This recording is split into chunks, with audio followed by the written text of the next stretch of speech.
এটা মুখস্থ করে নেবেন। এটা বলা সুন্নাত, আরবিতে না পারলে বাংলায় বলবেন। মুহতারাম হাজরিন, আল্লাহ রাব্বুল আলামিন আমাদের জীবনে যে পরীক্ষা দিয়ে থাকেন, এই পরীক্ষাগুলোতে অনেক ভাইরা আছেন ভেঙে পড়েন। সুদিনে আল্লাহ রাব্বুল আলামিনকে ডাকা অনেকের জন্য সহজ হয়, কিন্তু বিপদে দুর্দিনে আল্লাহকে ডাকাটা অনেক কঠিন হয়। অনেক ভাইরা আছেন, অনেক বোনেরা আছেন, অভিযোগ করেন, হুজুর এই বিপদ, এই মুসিবত যায় না কোনোভাবে। আমি তো আল্লাহর অনেক ইবাদত করেছি, আল্লাহর অনেক আনুগত্য করেছি, তারপরও আমার বিপদ কেন আসে? আমাদের সমাজে অনেক লোক আছে দেখবেন, যারা বলে, কোন লোকের যদি একের পর এক বিপদ আসতে থাকে, বলে যে এই লোকটা কত খারাপ মানুষ, আল্লাহ জানে, যে বিপদই তার পিছু ছাড়ে না। এরকম কথা বলে কি বলে না অনেকে? কোন মানুষের বিপদ আসতে থাকা লোকটা খারাপ হওয়ার কোন প্রমাণ কি বলেন? বরং এতক্ষণ যে আলোচনা আপনারা শুনলেন, এই আলোচনা দ্বারা প্রমাণ হয় একজন মানুষের উপরে অনবরত বিপদ আসা, এই ব্যক্তি আল্লাহর প্রিয় মানুষ হওয়ার একটা আলামত ইনশাআল্লাহ। যদি লোকটি ইমানদার হয়, আল্লাহর পথের প্রতীক হয়, তার জীবনের বিপদ এটা তার জন্য আল্লাহর পক্ষ থেকে আল্লাহর প্রিয় পাত্র হওয়ার একটা আলামত এবং নমুনা। এই জন্য আমাদের যখন কঠিন সময় আসবে, আমাদের যখন দুর্দশা হবে, বিপর্যয় বিপদ নেমে আসবে, ওই সময়টাতে ধৈর্য ধারণ করাটাই হলো সবচেয়ে বড় চ্যালেঞ্জ, সবচেয়ে কঠিন বিষয়। আর এই কঠিন সময়ে পরীক্ষা উত্তীর্ণ হয়ে পাহাড়ের মতো অটল থেকে আল্লাহর ফয়সালাকে মেনে নিয়ে সবর করা, এটাই হলো আমাদের জন্য চ্যালেঞ্জিং। আল্লাহ তাআলা আমাদেরকে সেই সবর ইখতিয়ার করার তৌফিক দান করুন। মুহতারাম হাজরিন, আল্লাহ তার বান্দাদেরকে কেন পরীক্ষা নেন, কেন আমাদের জীবনে বিপদ আপদ দেন, কেন মুসিবত দেন? এর অন্যতম একটা কারণ হলো আল্লাহ রাব্বুল আলামিন আমাদেরকে আস্তে আস্তে আপার গ্রেডে উঠাতে চান। ক্লাস 1 এর পরীক্ষায় পাশ করলে 2 তে উঠা যায়, 2 তে পাশ করলে পরবর্তীতে উঠা যায়, 5 এ পাশ করলে 6 এ উঠা যায়, এইভাবে এসএসসি পাশ করলে এইচএসসি তে যাওয়া যায়, এইচএসসি শেষ করলে তারপরটাতে যাওয়া যায়। এইভাবে আস্তে আস্তে মানুষ উপর দিকে উঠতে থাকে। ঠিক একই ভাবে ইমানদার যখন পরীক্ষা দিতে থাকে আল্লাহ রাব্বুল আলামিন তাকে ইমানদার হিসাবে আল্লাহর কাছে তার মাকামকে উপর দিকে উঠাতে থাকেন। এই জন্য বিপদে সবর করতে হবে, ধৈর্য ধারণ করতে হবে। আর মনে রাখতে হবে, আল্লাহ বলেছেন ওয়ালা তাহিনু ওয়ালা তাহজানু, তোমরা মন খারাপ করবে না, হীনমন্য হবে না, তোমরা পেরেশান হবে না, চিন্তিত হবে না। তুমি নিজে দেখো তুমি ইমানদার কিনা, তোমার ভেতরে ঈমান আছে কিনা, তুমি শিরিক মুক্ত ঈমান লালন করো কিনা, তুমি সে বিষয়টি এনশিওর করো, সেটা তুমি যাচাই করো। নিজের ভেতরে যদি ঈমান থাকে, যদি আল্লাহর প্রতি তোমার আস্থা অবিচল থাকে, মনে রাখবে তুমি কখনো পরাজিত হবে না। আল্লাহ রাব্বুল আলামিন কোরআনে হাকিমে বলেছেন, যারা ঈমানদার স্বয়ং আল্লাহ তাদের অভিভাবক, তাদের বিপদে আল্লাহ সান্ত্বনা দেন। উহুদের যুদ্ধে নবী করিম সাল্লাল্লাহু আলাইহি সাল্লামের সাহাবীগণ সাময়িক বিপর্যয়ের কারণে তাদের মনে কষ্ট হয়েছে। আল্লাহ রাব্বুল আলামিন তাদেরকে সান্ত্বনা দেওয়ার জন্য আয়াত নাযিল করেছেন এবং বলেছেন যে তোমাদের চিন্তা করার কোনো কারণ নেই, তুমি ঈমানদার যদি হয়ে থাকো তাহলে হাতি মরলেও লাখ, বাঁচলেও লাখ, কোনো লস নাই। ঈমানদারের অবস্থা একই রকম।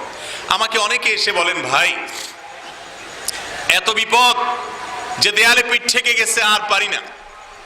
অনেক মা বোন অভিযোগ করেন যে স্বামী এত খারাপ যে আর টিকা যায় না, অনেক জুলুম, অনেক কষ্ট।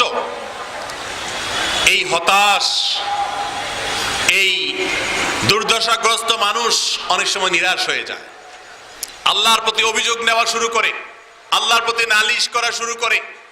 আমি বলি, ভাই ঈমানদারের জীবনে যত কষ্ট হোক, এই কষ্টের শেষ আছে না নাই? কি বলেন? আমাদের জীবনে যত কষ্ট আসে, বিপদ আসে, এই বিপদগুলো কি কখনো শেষ হবে নাকি হবে না? একজন ঈমানদারের জীবনে বিপদ তাকে কষ্ট দিতে দিতে না হলে মেরে ফেলবে, মৃত্যু পর্যন্ত যাবে। এর বাইরে কিছু হবে? এর বেশি কিছু হওয়ার রাস্তা আছে? কিন্তু আমার জীবন তো এক সময় দিতেই হবে, মৃত্যু তো এক সময় আসবেই। আমি যদি সবর করতে করতে মৃত্যুবরণ করতে পারি, আমি যদি ধৈর্য ধারণ করতে করতে মৃত্যুবরণ করতে পারি, তাহলে সেই মৃত্যু আমাকে অনন্ত অসীম কালের বিপদ থেকে রক্ষা করবে ইনশাআল্লাহ। যদি আমার 50-60 বছরের বিপদ হয়, 50-60 বছরের কষ্ট হয়, আর এর বিনিময়ে অনন্ত অসীম কালের জান্নাত বন্দোবস্ত হয়ে যায়, তাহলে এই বিপদের বিনিময়ে যে সুখ আমি পেলাম সেটা কি লাভজনক হলো না লসের হলো? কিন্তু শয়তান আমাদেরকে এইভাবে বুঝতে দেয় না। শয়তান আমাদেরকে অস্থির করে দেয়। মনে রাখবেন, বিপদে যারা ভেঙে পড়েন, বিপদে যারা ব্যাকুল হয়ে অস্থির হয়ে হতাশ হয়ে যান, নিরাশ হয়ে যান, অনেক কপাল পোড়া আছে বলে না আমার আর রক্ষা হবে না, আমার আর বাঁচার কোনো রাস্তা নেই। অনেকে আল্লাহর প্রতি অনাস্থা প্রকাশ করে, আল্লাহর প্রতি ভরসা হারিয়ে ফেলে। আছে না নাই এরকম? এরকম যদি হয় তাহলে বড় দুর্ভাগা ভাইয়েরা আমার। বিপদের কষ্ট করলেন আর আল্লাহর প্রতি আস্থা ভরসা ছেড়ে দিয়ে ঈমান হারা হয়ে জাহান্নামে যাওয়ার ব্যবস্থাও করলেন। একবার প্রিয় নবী সাল্লাল্লাহু আলাইহি সাল্লাম এক লোকের মাথার পাশে অসুস্থ অবস্থায় তাকে দেখতে গিয়েছেন, তার শুশ্রূষা করতে গিয়েছেন। রোগী দেখতে যাওয়া এটা সুন্নাত। আজকাল এই সুন্নাত আমাদের মধ্যে নাই। আমাদের মধ্যে মিষ্টি মিষ্টি সুন্নাত আছে, শুধু কষ্টের সুন্নাতগুলো আমরা পালন করি না। আপনারা আশেপাশে কোনো মানুষ অসুস্থ হলে ওই ব্যক্তির বাড়িতে গিয়ে, হাসপাতালে গিয়ে তার মাথার কাছে বসে তাকে সান্ত্বনা দেওয়া, পারলে তার একটু সেবা করা, উপকার করা, তার সাথে একটু কথা বলা, এটা নবী করিম সাল্লাল্লাহু আলাইহি সাল্লামের এই রকমের সুন্নাত ছিল। মুসলমান তো মুসলমান, অমুসলমানকেও তার জানাশোনা অসুস্থ হলে তিনি তার কাছেও গিয়ে তারও খোঁজ খবর নিতেন, তাকেও সেবা দিতেন এবং তারও শুশ্রূষা করতেন। আমরা সেই রাসূলের উম্মত। আজ কোন হিন্দু আমাদের আশেপাশে যদি অসুস্থ হয়, সে যদি রোগে আক্রান্ত হয়, আমরা একজন মানুষ গিয়ে মজলিসে আছেন যে সে আমার আশেপাশের কোন হিন্দু বাড়িতে অসুস্থ হিন্দুকে আমি দেখতে গিয়েছি যে একজন মানুষ তিনি কষ্ট পাচ্ছেন, একটু সান্ত্বনা দিতে গেলাম বা তার সেবা করতে গেলাম, এরকম কোন লোক আছেন? নাই। অথচ আমার রাসূল সাল্লাল্লাহু আলাইহি ওয়াসাল্লাম অমুসলিমরা পর্যন্ত অসুস্থ হলে তাদেরকে দেখতে যেতেন। তো যাই হোক, একবার এক অমুসলিমকে তিনি দেখতে গেলেন, যে মাথার কাছে গিয়ে তাকে বললেন, লা বা'সা তাহুরুন ইনশাআল্লাহ, তোমার চিন্তার কোনো কারণ নাই, আল্লাহ ভরসা, আল্লাহ ভরসা, তুমি সুস্থ হয়ে যাবা। কোন মানুষ যখন অসুস্থ হয়, আপনি যখন তাকে দেখতে যাবেন, তখন সুন্নাত হলো কি করা? তাকে এই সান্ত্বনা দেওয়া, লা বা'সা তাহুরুন ইনশাআল্লাহ। এটা মুখস্থ করে নেবেন, এটা বলা সুন্নাত। আরবিতে না পারলে বাংলায় বলবেন, ভয়ের কোনো কারণ নাই, ইনশাআল্লাহ তুমি সুস্থ হয়ে যাবে, এটা বলা কি সুন্নাত। রোগীকে হতাশ করা এটা জায়েজ নাই। রোগীকে সান্ত্বনা দিতে হয়, ভরসা দিতে হয়, সাহস দিতে হয়। নবী সাল্লাল্লাহু আলাইহি ওয়াসাল্লাম এটা করলেন। যেই কপাল পোড়াকে তিনি এই কথা বললেন, অসুস্থ রোগী, সে কপাল পোড়া বলল, না না, এই অসুস্থতা থেকে আমার আর রেহাই হবে না, আর রেহাই হবে না আমার। নবীর মুখের উপরে কথা। নবী সাল্লাল্লাহু আলাইহি ওয়াসাল্লাম বলছেন, আল্লাহ চাহেন তো তুমি সুস্থ হয়ে যাবে। সে বলছে, না, সুস্থ হব না। নবীর কথার উপর কথা বলেছে, সেজন্য আল্লাহ রাব্বুল আলামিন তাকে একটু পরেই ওয়াফাত দিয়ে দিয়েছেন, সে মারা গেছে।